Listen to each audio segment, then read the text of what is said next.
BeastNet podcast, sponsored in part by James Safety Services, OCR Buddy, and supported by the fitness community. Here we discuss all things fitness related, running, rucking, mental health and preparedness, and of course, obstacle course racing. Welcome to the BeastNet.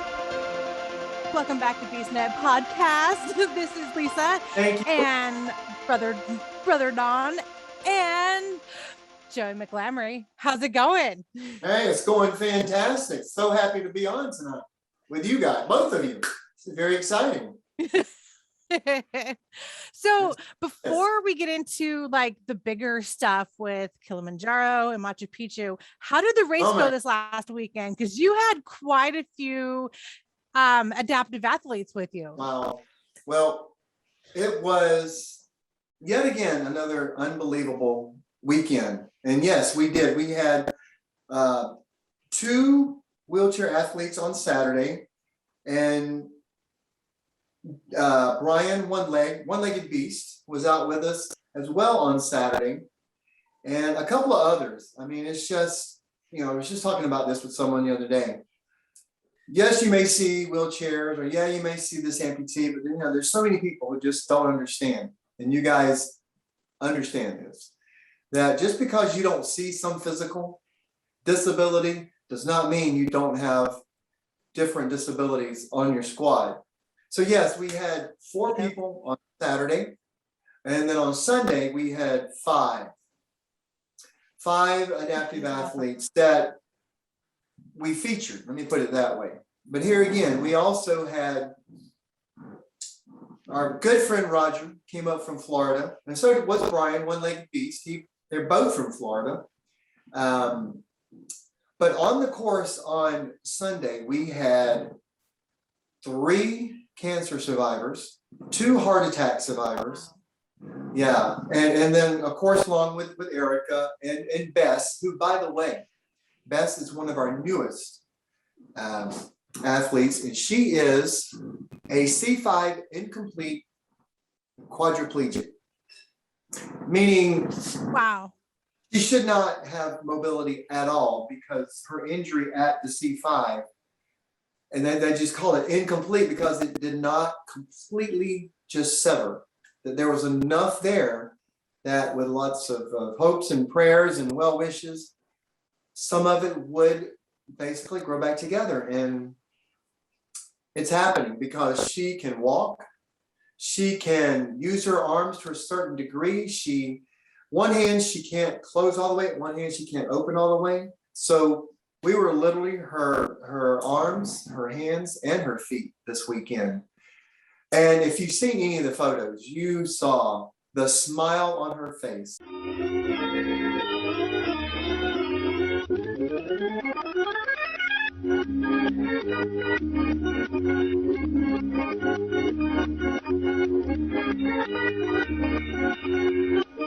And as we always say, once you see a smile on someone's face like that, who literally thought their life was over,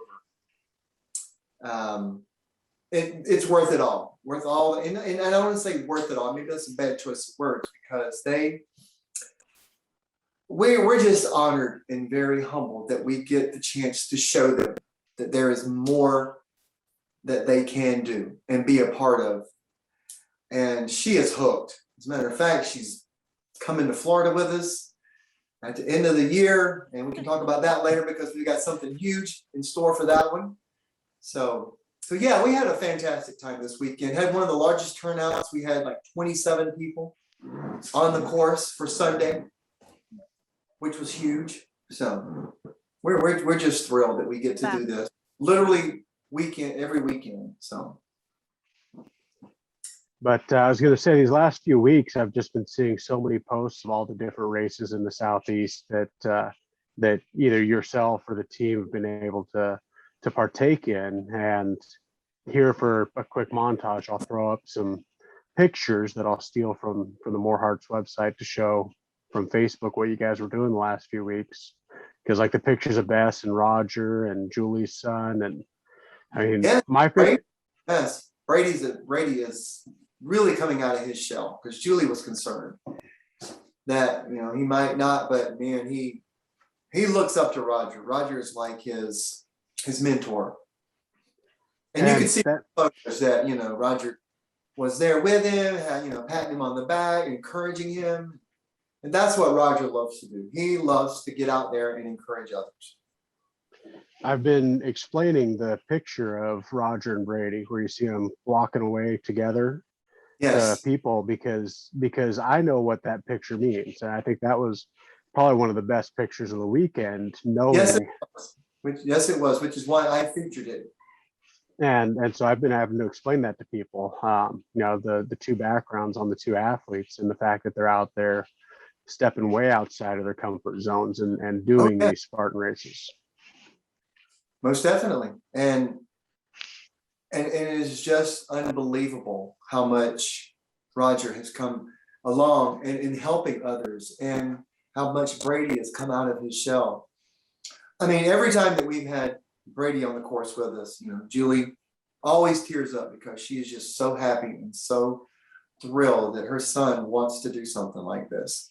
That is an awesome thing to see. I've had my kid out on the course, but I can only imagine how it feels for Julie to see her son and what he deals with on a daily basis. For him to step outside that comfort zone, that has got to bring her so much joy and pride in how he's doing and developing and growing.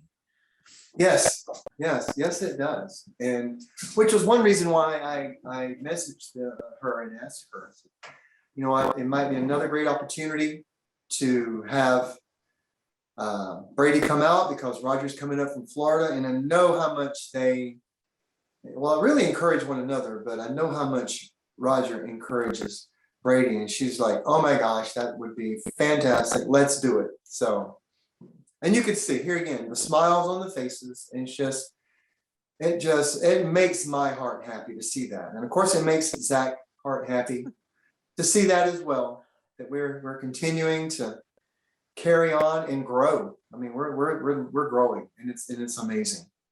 That is phenomenal to see how much you guys are growing. And even with everything that's complicated the last few years, you know, outside of like racing and stuff, to see More Heart Than Scars continue to grow like it has, it's absolutely phenomenal. You know, Lisa, it is. And we're just honored and humbled that people first and foremost trust us with their children or with their lives, basically. Because from the beginning, that's the one thing that Zach instilled in me was that, look, you know, we are doing something that is much bigger than ourselves. And our first responsibility is the safety of the athletes that we have out with us.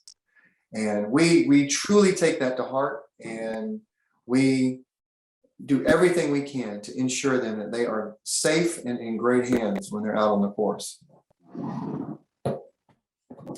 I saw that firsthand back in April. It feels like it's been forever, but back in April, like when Don and I were there at that race, it was so amazing and humbling to see how much care and thought goes into making sure that everybody is safe yet has a really good time on course.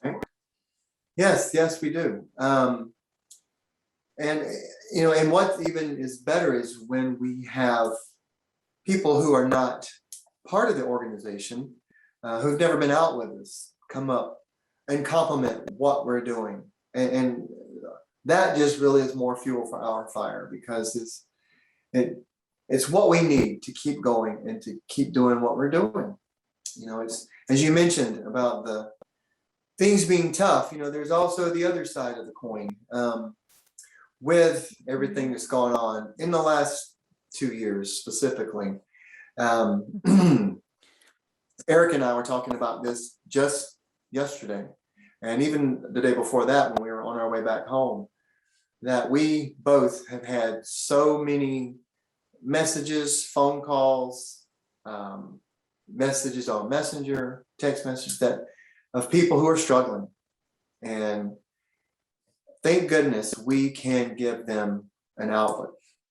And that's why we try our best to go somewhere as often as possible, because there's always a need. And I have taken it's a passion. It is my passion to be able to go out and to help these people. And that's what we try to do. So you guys, like on the another side of things too, I know that Kilimanjaro was a little bit different than planned this year, but this next year, it sounds like Erica is going to be there. How was Kilimanjaro this year? And like preparing for when Erica will be with you? Well, you know, and I was very upfront. First off, it was unbelievable. It was truly an experience that I will never forget. Just the sheer beauty and just the magnitude of it all. And it hit a lot of people once we made summit at about 6:30 in the morning, watching the sun come up behind us, and then getting to a point where we could actually turn around and watch the sun come up. But it was a learning experience too, because what I was going to say is, and I was very upfront with Erica, and I said, look, I'm actually glad you did not come this year. And if there is a silver lining to the injury, it was that it really gave myself and Michelle and Justin and Jonathan the opportunity to learn, not only from our experience from ourselves, but also give us a chance to talk to some of the guides and porters who have helped other adaptives conquer. And we learned a lot. It's going to be a situation where we're going to need about 2 teams and constantly rotating, especially once we get up to the higher elevations. But we have a full understanding now of exactly what we're going to be having to be faced with as far as the terrain, the weather conditions. And I can only hope that we have the same perfect weather next year as we had this year. We had not one drop of rain, no snow. The sun was out and it was beautiful. Now, it was cold, but we expected that and we prepared for that. But one of the first things I told Erica, I said, whatever level you're at now, fitness-wise, we need to quadruple that, because you're going to need it. And it's what they tell us. You know, every other athlete, because since I've come home, I've watched documentary after documentary of other athletes with disabilities. Whether it was, you know, I've seen 2 just with no legs at all. I've seen another young lady in a wheelchair. You know, they all have their different stories, but the one thing they all said is they wish they would have trained harder. So with Erica's injury, we knew she hadn't trained like she needed to. So it truly was a blessing that she didn't go. But here again, it also gave me the opportunity to really explore and learn and just put into perspective what we're going to be facing next year to make it a successful summit for her. That is fantastic. So what brought on Machu Picchu and Kilimanjaro for this next year? Like, what's all the reasoning behind that? Well, you know, I'm very thankful, very blessed that the company that let me do the lead for Kilimanjaro, you know, not guide, but just trip leader, you know, be the guy. Yeah. Pretty much what we do with More Than Scars. I mean, it's somewhat the same responsibility. I'm in charge of a group of people and making sure they get from point A to point B, and just, you know, all the I's are dotted and T's are crossed. But once they saw we had such a great time and our summit percentage was the highest so far for any of their groups, they were like, this is it. You're going to be our fitness trip leader going forward.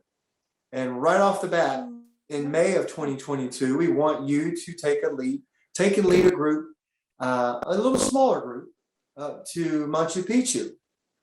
And I've heard of Machu Picchu. I've seen the pictures of Machu Picchu, but I didn't know that it is also 14,000 feet up I'm like, wow, okay. So, can't really slack off on the training that much because it's going to be a challenge. And luckily, we had a few in our group from Kilimanjaro who's done Machu Picchu and was really giving me some great pointers and insight as to what to expect. And all of them said right off the bat, steps. There are lots and lots of steps. So get on your treadmill and jack up the incline, or go to the gym, or if you have a stepper at home, get on a stepper or get on one of those revolving step mills, because there's a lot of steps. I'm like, okay. So yeah, we're going to Machu Picchu in May 23rd and 31st, and we still have room. And also, thankfully, with the group from Erica, we get to go because we were uncertain that they would do back-to-back trips. But with the extenuating circumstances with Erica's injury, they're like, you know what, Joey, we want to make this happen for Erica. And, we're going to just give them basically the opportunity to do so. We're going to just roll over their money into next year. So all the money that we had raised for Erica to go is there. And Cody and Allison are coming out to do the documentary from Bird Mind. And Amy, one of Erica's best friends and one of my really good friends, is also coming back.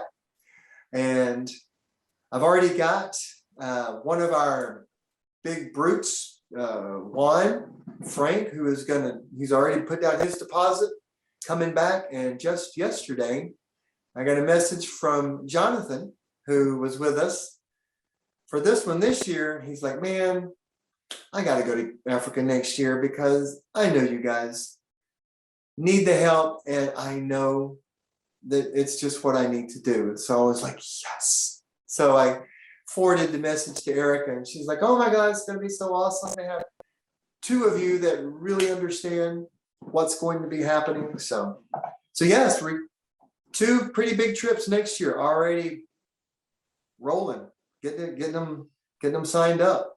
So we're excited. That is really awesome. Are you doing these trips like once a year after this, or how's that planning out for you with having this new addition to what you're doing already? Well, no, I am told that they've already got a couple of big trips lined up for 2020. Well, actually, through 2025, Susie, who's the co-founder, has already got trips lined up for me to lead. And one of them is so secretive, I don't even know what it is yet, but she says, you're going to love it. It's right up your alley. I'm like, oh, all right. So I'm excited about that. I'm just thrilled that they want me to lead these trips for them and to bring more of my OCR and running friends over to adventure travel is basically what it is. It's not just, hey, let's go book a trip or book a cruise and we're going to go whatever for a few days. No, these are some pretty exotic trips like Machu Picchu, Kilimanjaro, Seychelles, or Abu Dhabi, or even Everest. That's on the horizon. The Maldives, Galapagos Islands. I mean, I'm just naming some of the ones. Going to the Taj Mahal and Iceland and Antarctica. I mean, they've got some pretty amazing trips lined up. Fantastic. Yes, it is. So you guys, how many more races do you guys have left for this year for just More Hearts and Scars? Well, as a team, we've got the Central Florida Trifecta Weekend, December 11th and 12th. That's the only team race we're doing. Now, I'm going, actually, unless Southwest cancels their flights, I'm hopping on a plane Friday afternoon, flying to Dallas to meet up with Josh Kohler. And I'm going to shadow him on the Beast on Saturday. And well, actually, Elizabeth is joining us. and also Brittany from the team. So it's not an organized team event, but a few of us are going to go out and make sure Josh gets another beast under his belt, because he is in pursuit of breaking the record for the most trifectas of someone, especially who's had open heart surgery. I mean, he is setting the record, I should say, because no one else has done this, but he again is not letting his situation, I wouldn't necessarily call it a disability at this point, because he is just roaring comeback. So I hope he gets his 20 whatever trifectas, maybe. I know that it was a bummer. We were supposed to do 2, but Dallas canceled their Sunday beast. And then also they canceled, I think, the second beast or something for the Carolinas. So anyway, I'm going out for that. And then right now we've got the Berserker Brews / Phoenix race, November 13th weekend. Julie and her compadre Jason are going to go up and help Bland, and they're going to build a race course for him. And we're taking a few up there. I think we've got 8 going, and right now no one in a wheelchair, but we'll see. We may wind up putting a team together for that one. But after that, it's just the Central Florida trifecta weekend, and it's at a new venue this year. So I'm excited because it's at a new venue, but it's actually a little further south than we have been going. And I know our brother Don is coming over and coming down with us for that one. So I'm excited. I was going to say I'm a little bit bummed out because the last month and a half I had COVID and then followed that up with bronchitis. And last week I pulled the plug on my Dallas trip finally.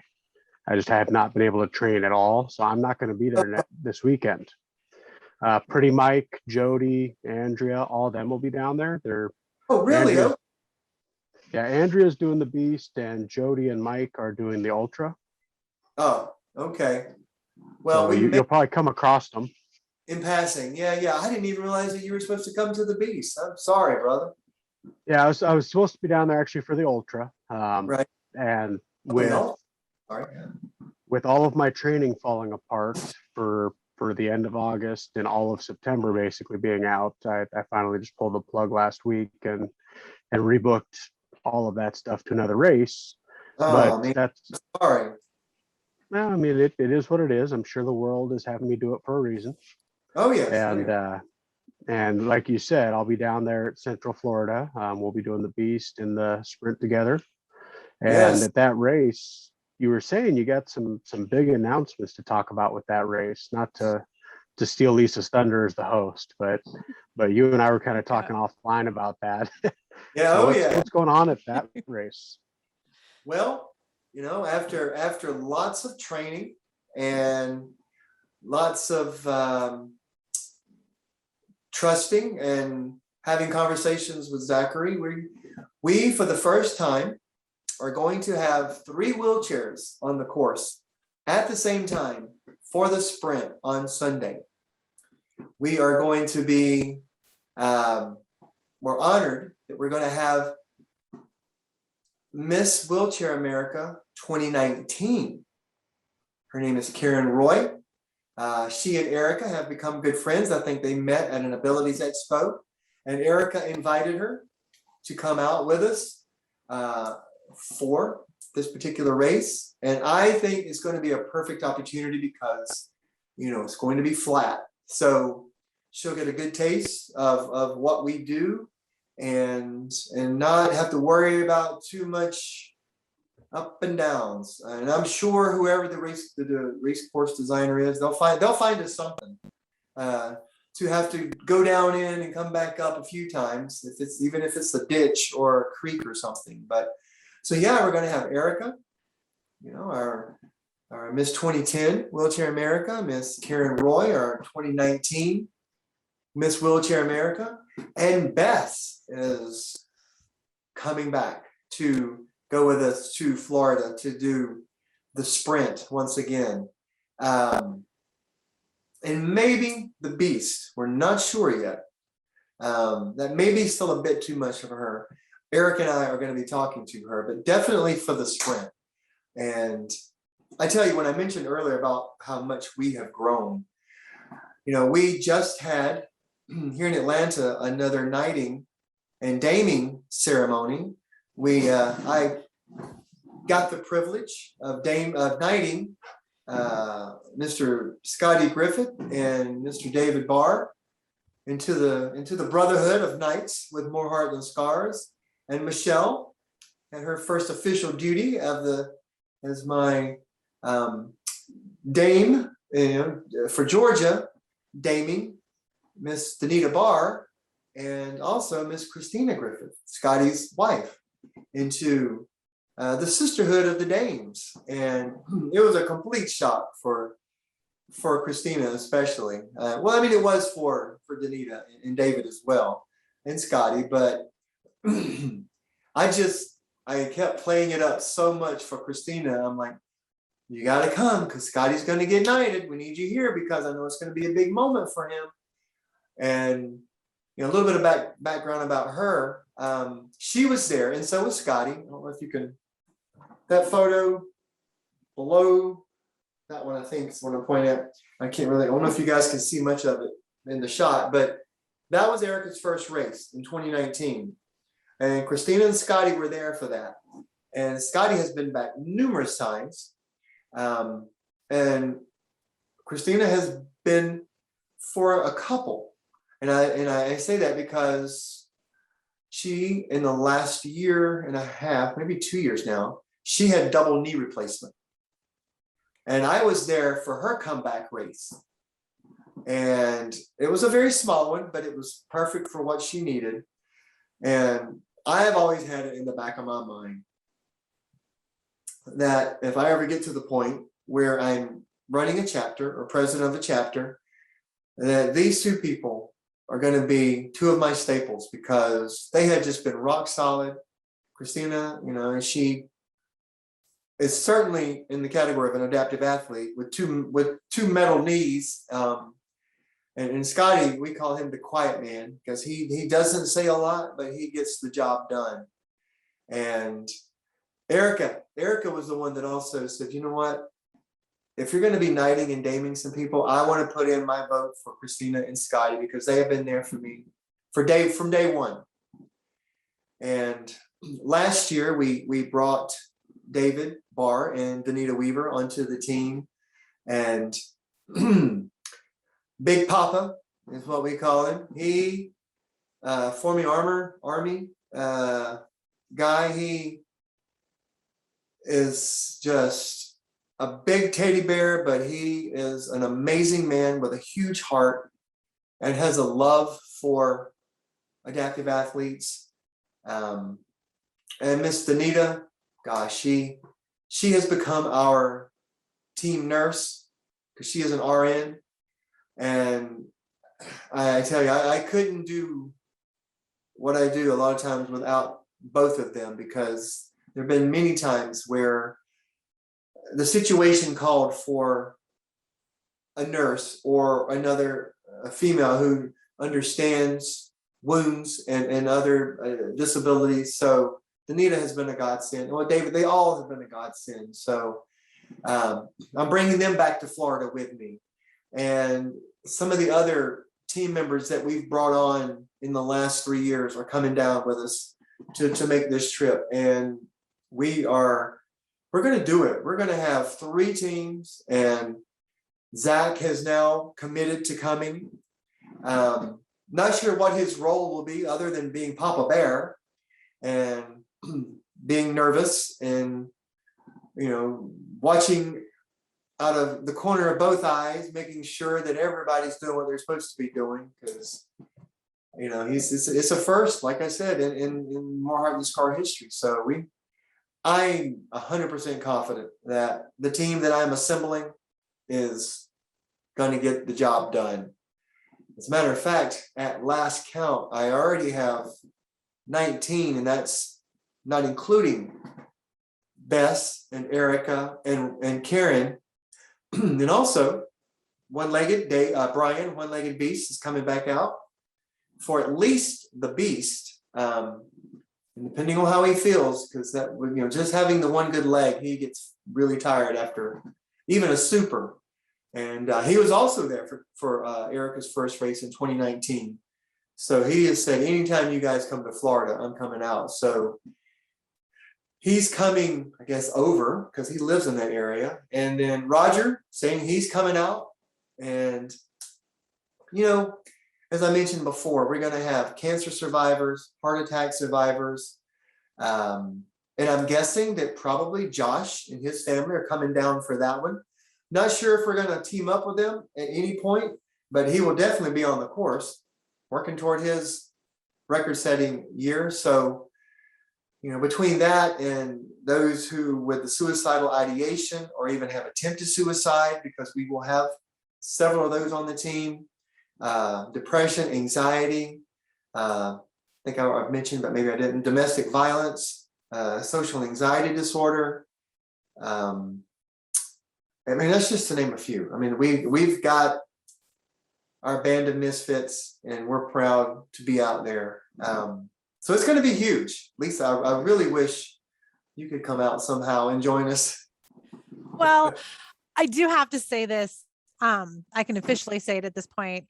I'm kind of out for the rest of this year and most of 2022. Okay. My daughter's a senior in high school, so I'm really focusing on that right now. And then June of next year, though, I am actually moving to Lake Hiawatha, New Jersey. What?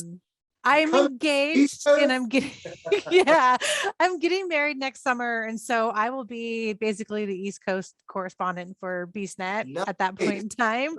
And it'll free me up to be able to travel more to like the Southeast. I'll be way closer than I am now. So hopefully looking more towards like 2023, I will be at more of the races with more heart than scars. Right. So we're going to hold you to that. So. I need to be held for that. I know I've told you offline that congratulations, but yes, congratulations on the engagement. Thank you. So I will definitely be there in a little over a year, be back to racing. And okay, good. I can't wait to be doing that more in the Southeast. I absolutely fell in love with that area between seeing, Erica in April and racing with you guys. And then my daughter and I vacationed in Florida at the end of August. And I was really borderline throwing a temperature tantrum that I had to come home. I really liked it there. So wonderful. That's so exciting. Yeah, that sounds like an absolutely amazing time you guys are going to have in Florida, and how awesome for you guys all to be a part of that little piece of More Heart Than Scars history, to have 3 wheelchairs out on the course at the same time. That's amazing. And the amount of support that you have and teammates coming in, that's even more incredible, because after seeing that race and being a part of it in April, it takes a lot of people. It takes a whole lot of teamwork and communication to help get the wheelchairs through, to get the athletes, over, through, under all the different obstacles. Oh, yeah. So that's incredible. Absolutely incredible. And I cannot wait to see the pictures from it and videos and everything that you guys post, because that's absolutely phenomenal. It is. And listen, I truly am honored and humbled by the people we have, and just getting the opportunity to do what I do day in and day out. Some of the crew have nicknamed me the cat herder, because and many times it is like trying to herd cats to get everybody where they need to be. But it truly is. It's a blessing. And I made a post the other day about before we went over. Actually, I say went there before the race here in Atlanta. which I always do on the Thursday or Friday before big race weekend. I was telling everybody who was going to be with us and what we were going to be doing. And, and I just said, look, if any of you ever reach the point where you feel like you need more or there's something missing from your life, I said, let me just invite you to come out to one race with us and watch and see what we do with our athletes and watch the smile on their face and the tears that are shed when we cross the finish line. I promise you, it will be a life-changing experience. Because as I mentioned with Dave and Danita and Scotty and Christina, and there are some others who were this close to getting their knight and damehood attached to their name without hesitation. The first time they've all been out with us, had the same reaction and the same response that I did. They said, you know what? This is what I want to do with the rest of my racing career. I could care less if I run another race for myself. I want to be a part of this. And Zach and I talk about this all the time. It's truly just being a part of something that is so much bigger than one person. And it is a joy that just compares to no other joy. I mean, it truly is so much satisfaction and a thrill to be able to know that you've helped someone who may have just a month ago tried to commit suicide because they thought their life as they knew it was over. And now they have found a family. And that is the response that we get from most of the first timers especially, but just on a continuing basis. I'm so happy I found a family other than my blood family, but found a group of people that I can relate to, who I can talk to, who I can be myself with and be okay with what abilities I do have. And that's what it's all about for me, for us as a team, as a whole. As a matter of fact, I was just talking to someone from the weekend, referred me to one of her really good friends. And, she's in a situation where she's very depressed. She thinks that because of her disability, she is not going to be able to lead the kind of life that she wants to lead. She was telling me that she's like, I can't walk 20 feet without having to sit down and take a break. She said, my hands are cramping. They're so small. I can't do anything. I said, my first response back to her was, I said, look, you can't walk, will be your legs. You can't grip, will be your hands. I said, there are no excuses that you can give me that we don't face every weekend and help these people achieve. And her come back to me, I mean, I could almost feel the joy through my phone as she was texting me. She was just like, oh my God, that sounds so amazing. It may not be this year because, so few races left, but she said, I will come out with you guys next year. I'm like, okay, I'm gonna keep your number and I'm gonna hold you to that as well, period. So next year we're gonna have another athlete, hopefully, prayerfully coming out with us, who is in a dark place right now, and she's pulling herself out. And she even said, I may have found a family. So we're going to see. Hopefully we're going to get her out there with us. Joey, the first time that I ever talked to Zach or talked to you before we even met in person, and we kind of talked about what More Heart Than Scars was, it was instant family before we even met in person. Right. Because what you guys stood for was exactly what both Mike and I and Lisa and Kyle, what we all talked about before we even got BeastNet going. And right. That's why when we designed our Legend Born jersey, we got your permission to use the More Heart Than Scars logo on there, because it's that important to us that in all of our races that we represent, because every race that Mike and I have done, or Lisa and I have done, we're helping somebody. It's not personal competition. It's not getting out there and trying to run the fastest race. It's getting out there and making sure everybody makes it, and making sure that if somebody wants to try something or do something, that we're going to give them every opportunity to do that. And it just made such a wonderful relationship before we had even met each other, because we're on the same page.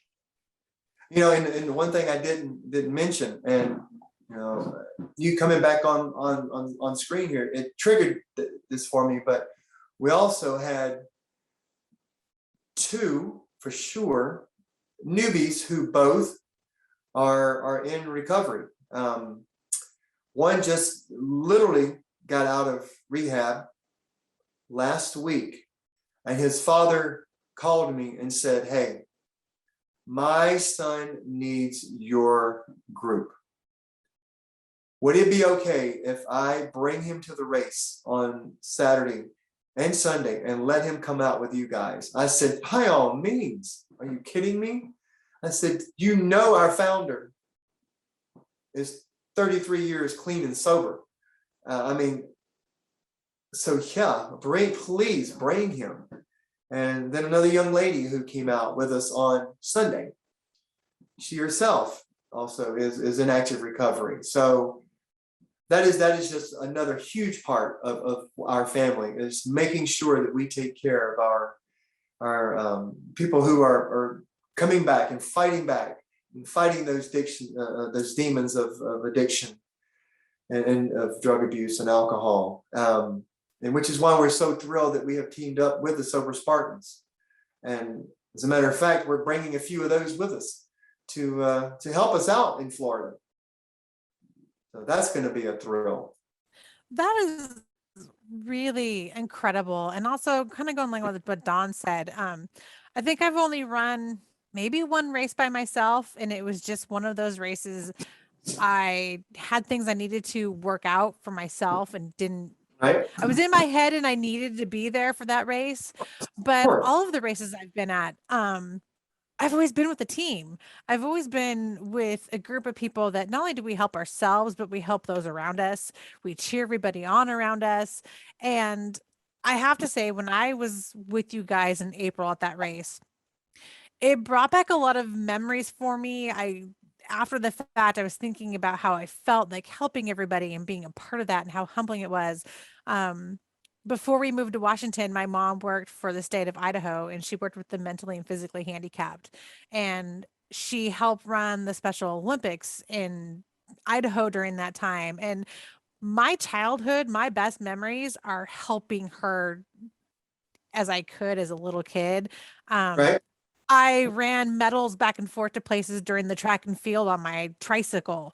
And, you know, you don't really think about it at the time, like as a kid, like how much what you're doing is helping and affecting people in a positive way. And it was just like, oh my gosh, I have that feeling of like I did as a kid. And that pride I had as my mom watching her do all that, and to see the people that I'm associating with being so supportive and reaching out and helping those who are struggling. It's absolutely amazing to me. And I, like you, I will never race on my own again. I will be with a team, and obviously I'm going to be with More Heart Than Scars, because it's just like everybody who is a part of it, whether they're a full-time member or they're just joining for the first time, it's a sense of family. Yes. Without even realizing it, your whole family. And it's absolutely amazing. And to me, that's a bigger high than ever, racing on my own or podium or anything like that.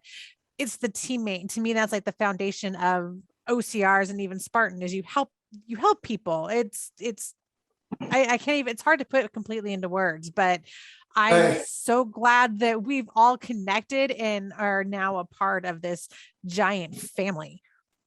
Listen, I am too. And one thing that Erica and Zach and a couple of others on the team have really, we've talked about, we are coming more west next year. We've had several reach out to us in California, Colorado. There's a young lady in Colorado who is unfortunately going blind And because of my past experience with leading someone who was completely blind, she sought me out through Spartan Women and said, look, I have heard nothing but excellent things about what you did with your visually impaired athlete, and I am scared to do a Spartan race by myself. I want you to come out and help me. I said, we will make that happen. And then, like I mentioned, California and Colorado, but also Texas and Montana. We've had so many people saying, you guys need to come to the West, Midwest and West Coast. And I'm like, I know. So we're working on it. We're working on getting the funds, because we need to get now that we're finally established in North Carolina and got linked up with PayPal. And for those who do donate, there's no charges on either end now. So that was one of the biggest hurdles that we were trying to jump, was to make sure that no one would get charged a fee for using PayPal when they donate to More Heart and Scars. We've got our board of directors in place, and we're going to have a meeting soon and talk about 2022 and beyond, because now that we cover a lot of the East Coast, and especially the Southeast, we got to go west. We have to go west. And I've been out there a few times with one or two, as I mentioned. I'm coming to Dallas and going to be racing with Josh on Saturday, but it's not as the full team, but I want to be able to get the full team out there. So that's something we're going to be working with. And and it made, when you started talking, Lisa, it made me think about what Zach and I just had a conversation about yesterday. Was, hey, you know what? We've got Georgia established. He's like, he's like, and I know you have this vision, and we need other chapters in other states. He said, we both said it's going to take the time, because you got to have the right person or people in place to make this happen. Look, I would love nothing more to have it, especially out on the West Coast, a chapter in California and Washington, and then back here on the East Coast, we need people up in the extreme Northeast. Like well, hey, New Jersey's a great place, but I'm just saying, because like Pennsylvania or somewhere like that, because there's so many amazing races, and I've been to many of them, whether it was Killington in Vermont or Palmerton in Pennsylvania or the New Jersey trifecta weekend. There's so many great races up that way that we need a presence. But like I said, we're growing. We're trying to get there. It's going to take time, especially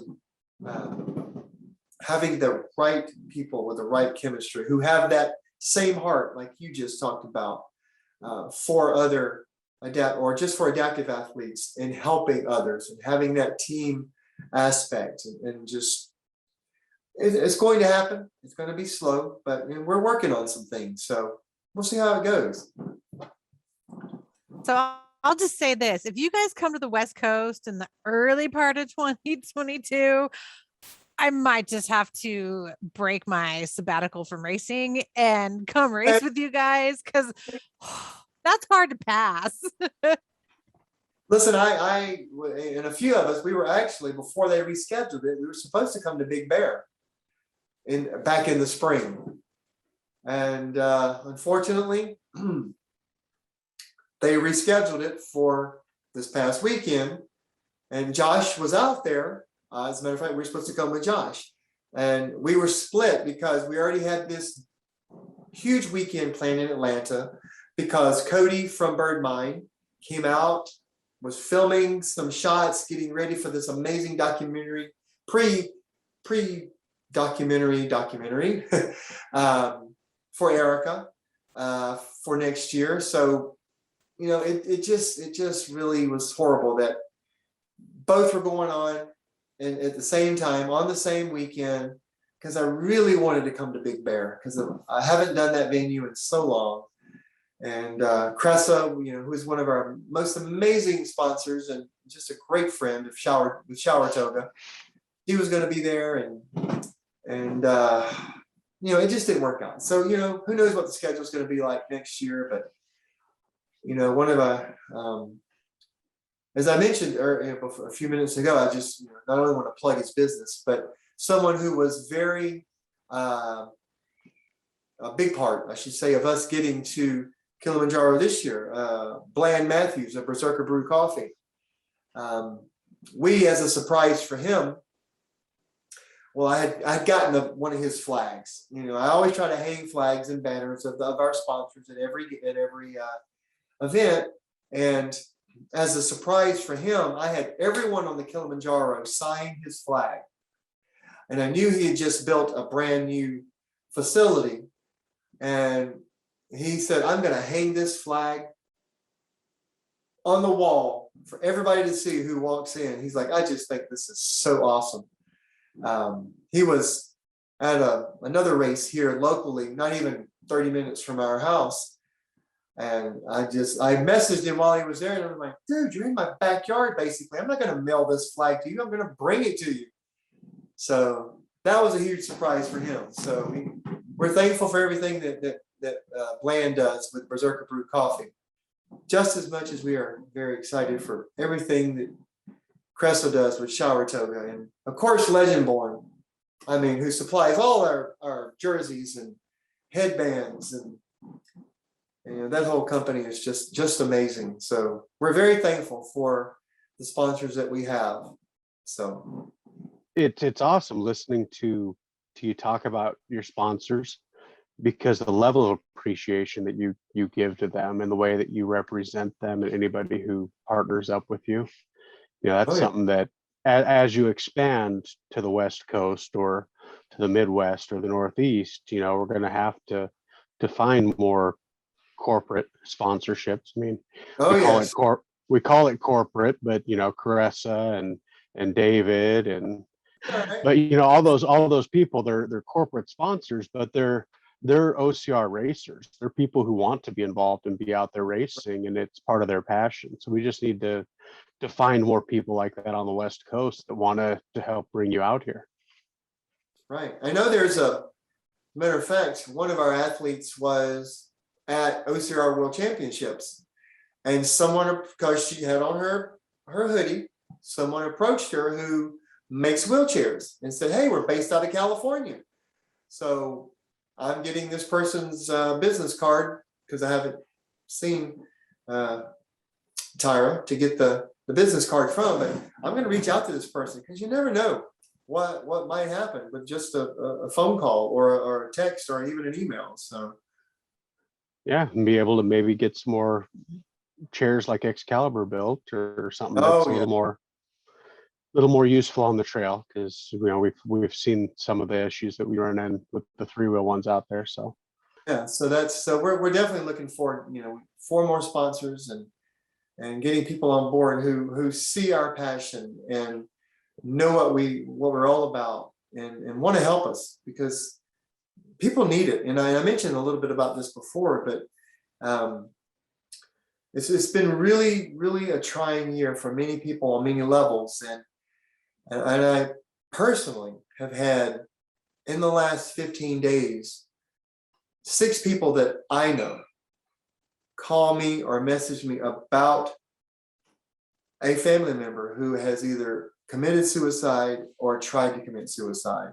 And it's heartbreaking. It truly is. One was a real close friend of mine, and she messaged me like the day before we were to go to Nashville a couple of weeks ago. And I was like, oh my gosh, okay, I got to try to find some composure here and go out and put my smile on and be the team leader. And all the while knowing that this is my dear friend who just messaged me, her 34-year-old son who was military decided that his life wasn't worth living anymore and basically drank himself to death one night, because it was a few days before they even found him. And it's just, it's just been horrible. He was just basically isolated himself because he had gotten laid off from his job. And there's just so many stories after stories like that. And people, like, as I mentioned earlier as well, Erica gets these same calls as well because of her coaching that she does for people. And she's like, Joey, it's horrible, some of the stories that I hear as well, whether it be just people in these deep, dark places, and they just have been so isolated and need to get out, and they reach out to us, it's like, when are you guys racing again? I need to come out and race. And I'm like, we're going to do as much as we can when we can. So it's been really trying, and hopefully if we get the right corporate sponsors in place and get, the bottom line is getting the money coming in, Don. I mean, it's just, that's what we need. And we need the financial support to be able to go further and do more. Because I know Zach has done this. I know I've done it. Pulling money out of our own pocket to get these athletes to races, in which I don't mind at all. I mean, it's because the rewards so outweigh the risk. I mean, it's when I said earlier, it's worth it. It's worth any amount of money that you spend, or any logistical nightmares that you might have trying to get the right people in the right place. But we love it. We love, because you know what? At the end of the day, if we help one person not commit suicide or attempt suicide, we've been a success. And that's the bottom line, because that's what we're all about.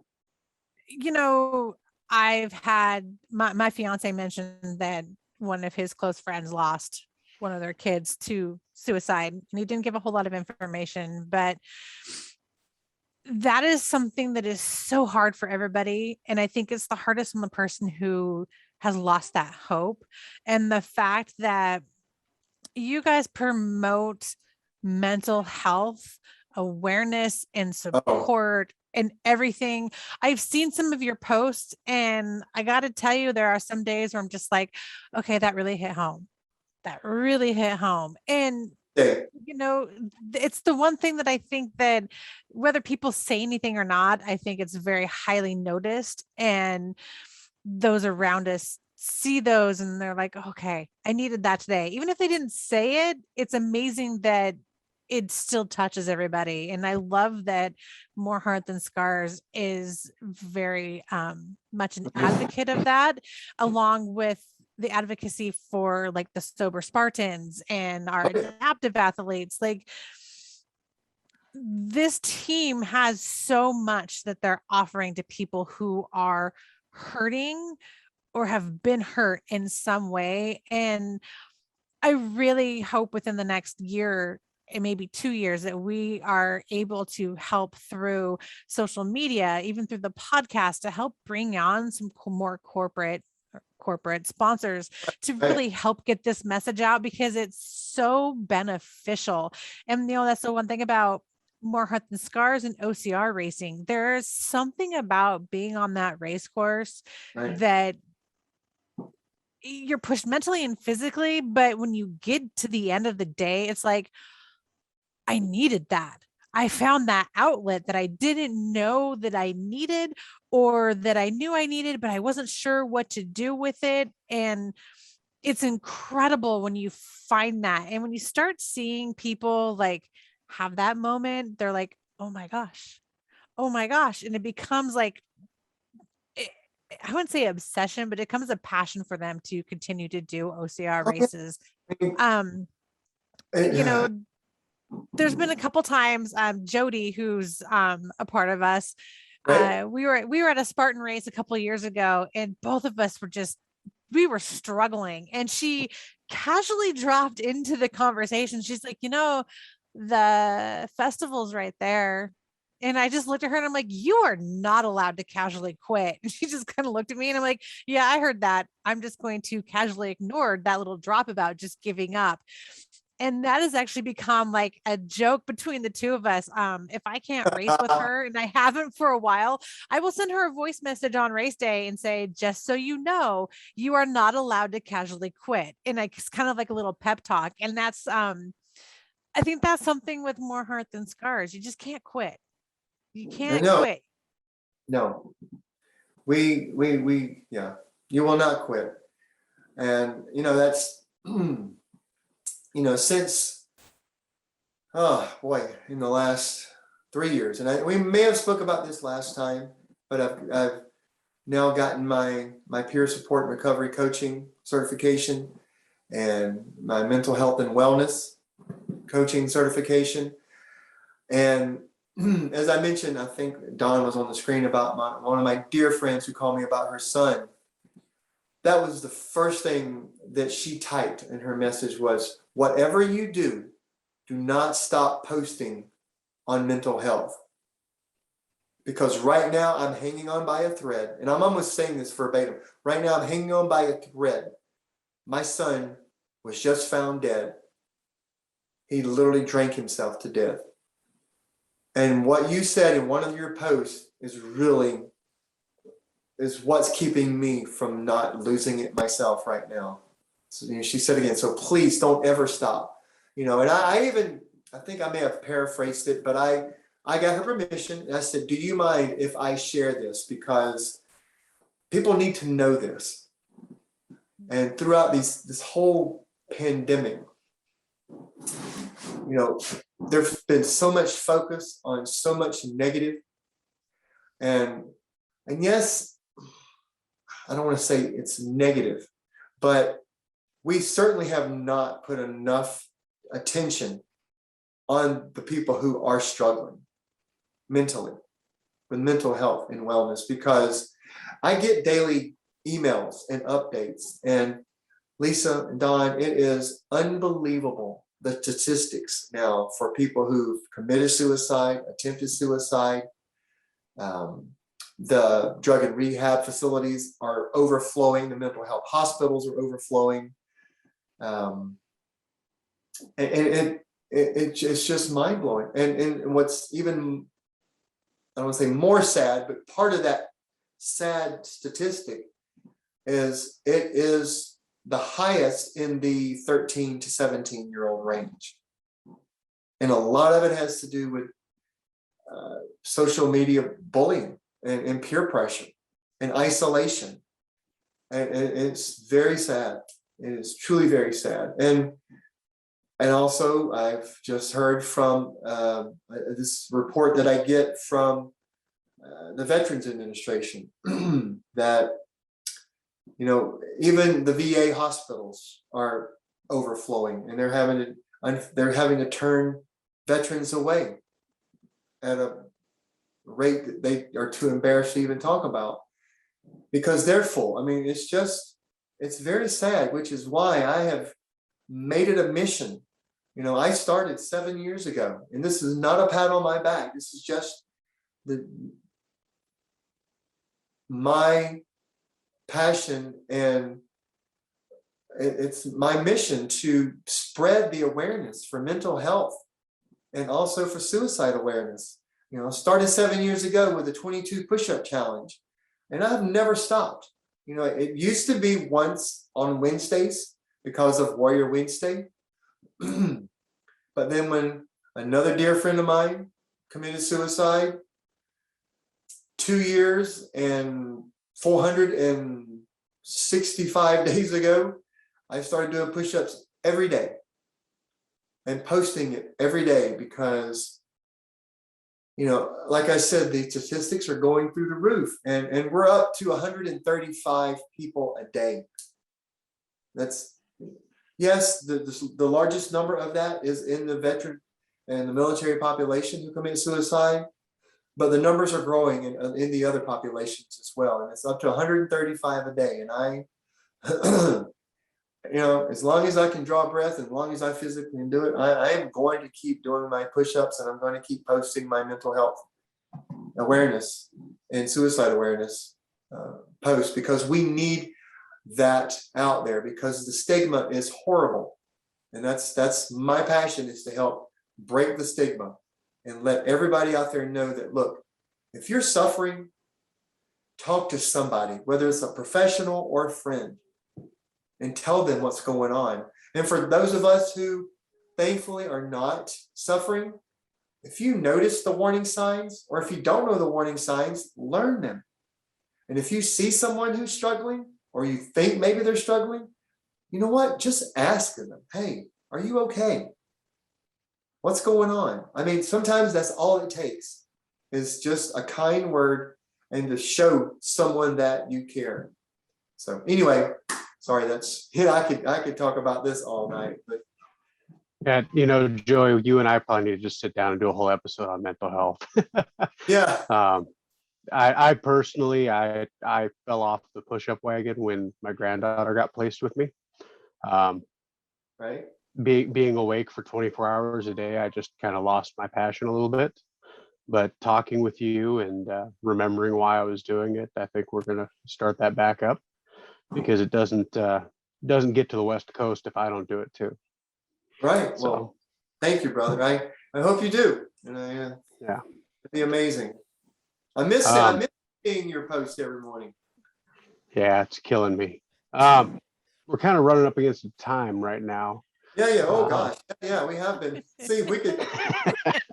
I didn't realize it was already done. See, I told you it's past my bedtime, man. I got my pajamas on. That's just how family is. Yep. Right. That's how family is. You can just sit there and talk. Talk. That's why we need to find a way to get together more often. Very true. As soon as we get the 2022 Spartan calendar completed, hopefully you and I can sit down and map out some Midwest or some West Coast ones where we can meet up, especially Colorado. We've been talking about that one for 2 years now. We just need to get down there and race with her. And I've been promising, her name is Tammy. I've been promising Tammy I was going to get out there and guide her through some races, and I got to make it happen. Yep. The COVID rescheduling has just made it real tough. So 2022, we're going to get out with Tammy. We got to do that. And and here in a few weeks, you've got the Berserker race with Julie and Bland. And then in December, if you're listening to this and you've got the means, get down to Florida, Central Florida, December 11th, 12th, 13th, whatever that is, that weekend, and come race with us. Yes, please do. Love to have you. It's an amazing feeling. You will never finish a race and feel the way that you feel when you finish the race with more heart than scars. So please come join us. Yes, please do. Fully agree. Love to fully agree on that one. We will have the links hopefully to your trips for next year, so that people, if they're interested, they can come find it. And the same with More Heart Than Scars, how to reach out to donate if people want to, how to contact if somebody wants to come race. And then I think also one of the other things that you should have on there is our mental health suicide prevention link as well. So people, if they need help, to reach out. And of course, all of us are available via our social media accounts. So if that's someone's struggling, don't hesitate to reach out. And like you said, if you see somebody struggling, reach out and check up on them. Yes. It's so important. It's so important to check on one another. Well, Joey, thank you so much for coming on again. It's been awesome to talk to you. I can't wait till I can see you guys more often and talk with you guys and be together more often. I'm super excited about that. And your races, I can't wait to see everything that happens from Florida, because that's absolutely amazing. And I'm maybe just a little jealous that Dawn's going. Well, thank you. And I look forward to seeing you in the near future, hopefully. And thank you so much for having me on tonight. I always love coming on the podcast. Yay. You are so welcome. I hope you guys both have a wonderful night. And everybody, thank you guys for listening, for watching, and follow us. If you have suggestions for a show or somebody you want on, message us. Message Dawn. All right. Have a great night, you guys. Good night, guys. Bye. Thanks for having me. Bye-bye. Bye. Do you like the BeastNet? Do you want to keep hearing it? Be sure to follow us on Facebook, Twitter, Instagram, and more at BeastNet Pod.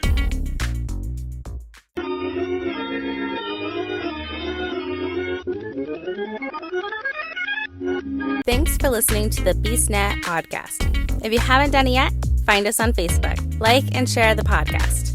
Give us a review on iTunes or Spotify.